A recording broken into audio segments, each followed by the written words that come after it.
The Silent Empire. How China is expanding global influence without ever declaring conquest. If the classic conquests of history were marked by tanks, armies, and flags raised over foreign territories, the 21st century is witnessing a very different form of dominance: economic, cultural, and strategic. In this new geopolitical reality, many analysts argue that China does not need to conquer the world militarily. It is doing so through capital, infrastructure, and its global diaspora. From Europe to Africa, from Latin America to Central Asia, the footprint of Chinese presence has become structural. Massive infrastructure projects, seaports, railways, highways, 5G networks, and energy investments have been financed or built by Chinese state-owned companies, largely under the umbrella of the Belt and Road Initiative, the modern New Silk Road designed to connect continents through trade corridors economically influenced by Beijing. But the influence does not stop at concrete and steel. One of the most visible symbols of China's global presence is the phenomenon of Chinatowns, urban districts found in almost every major metropolis: New York, London, Paris, Milan, Toronto, Bangkok, Johannesburg, Sydney. These areas function as microecosystems of culture and commerce. Restaurants, banks, markets, clinics, private schools, and even local media operating in the Chinese language. At first glance, they represent diaspora communities, immigrant populations preserving tradition.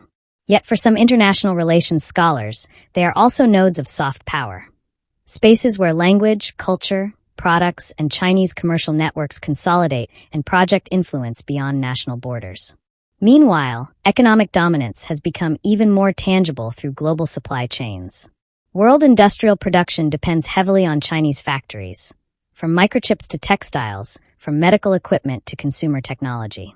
The COVID-19 pandemic exposed this dependency dramatically when global shortages of essential goods were directly linked to manufacturing disruptions in China. Africa offers another telling example. Dozens of countries carry substantial debt to Chinese banks for infrastructure projects.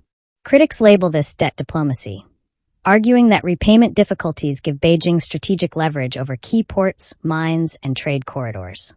In Europe, investments in ports such as Piraeus, energy networks in the Balkans, and technology firms have raised national security concerns, particularly regarding data control and telecommunications infrastructure.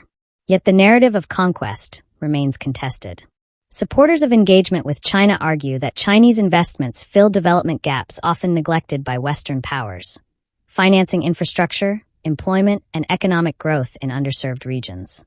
So, has the world been conquered by China? Not in the classical military sense. But it is undeniable that Chinese influence has become systemic, widespread, and deeply intertwined with the global economy on an unprecedented scale. In the age of globalization, conquest no longer requires flags over territories. Presence in ports, banks, technological networks, and entire urban districts is enough to project power thousands of miles from Beijing. And perhaps the most essential question is not whether the world has recognized this influence, but how prepared it is to manage it.